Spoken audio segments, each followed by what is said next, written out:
HP gas గోదావర వినియోగదారులందరికీ కూడా నమస్కారాలు. నేను హెచ్పి గ్యాస్ వినియోగదారుని. నా కూతురి పేరు మీద గ్యాస్ కనెక్షన్ ఉన్నది. అయితే గత 10 రోజుల క్రితం గ్యాస్ బుక్ చేసినాం.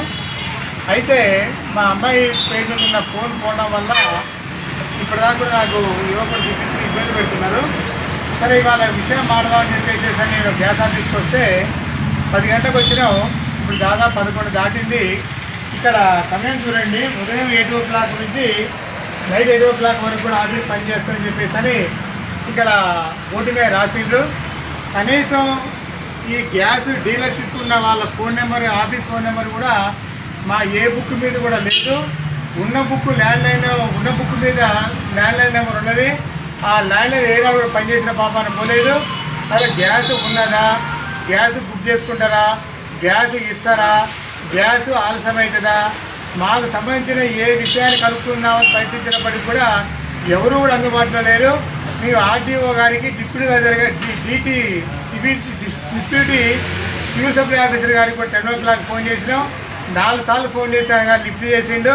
ఆయన గారికి ఆఫీస్ నుంచి ఇక్కడికి వచ్చిన తర్వాత ఫోన్ చేసి, అయ్యా ఇక్కడ 8 o'clock అని ఉంది, మరి 8 o'clock నైట్ దాకా పనిచేస్తానని చెప్పున్నది, మరి ఆఫీస్ తీయలేదు, మరి సెల్ నెంబరు దీని మీద లేదు, మాకు ఇచ్చిన బుక్కుల మీద లేదని అంటే నాకు ఏం తెలియదు, అన్ని రూల్స్ అండ్ రెగ్యులేషన్స్ కూడా ఇప్పుడు చదువుకొని తెలుసుకొని ఆ తర్వాత మీకు ఫోన్ చేస్తా అని చెప్పేసి డిప్యూటీ సివిల్ సప్లై ఆఫీసర్ గారు చెప్పడం జరిగింది.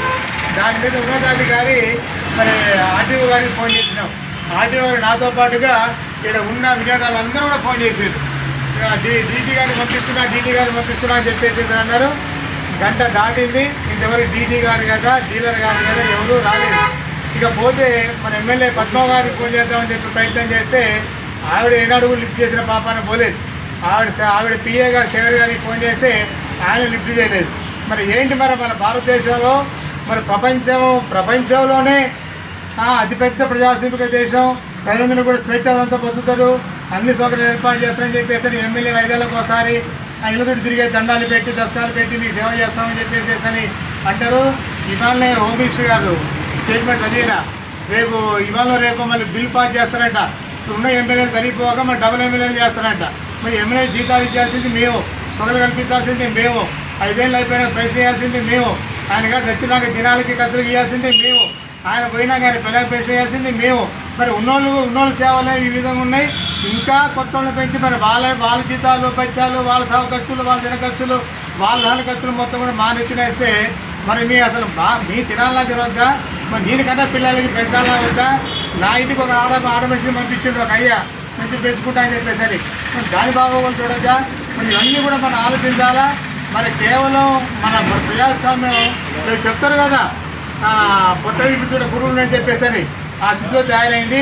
కాబట్టి మన అందరూ కూడా చైతన్యవంతులం కావాలా, ప్రశ్నించాలా, అధికారులు ప్రశ్నించాలా, గ్రామీణులు ప్రశ్నించాలా అని చెప్పేసి మీరు ప్రశ్నించండి అని చెప్పేసి ఈ సందర్భంగా మీ అందరూ కూడా నిర్ణయిస్తూ నమస్కారంతో మీ కొల్లు వెంకటేశ్వరరావు హోదా.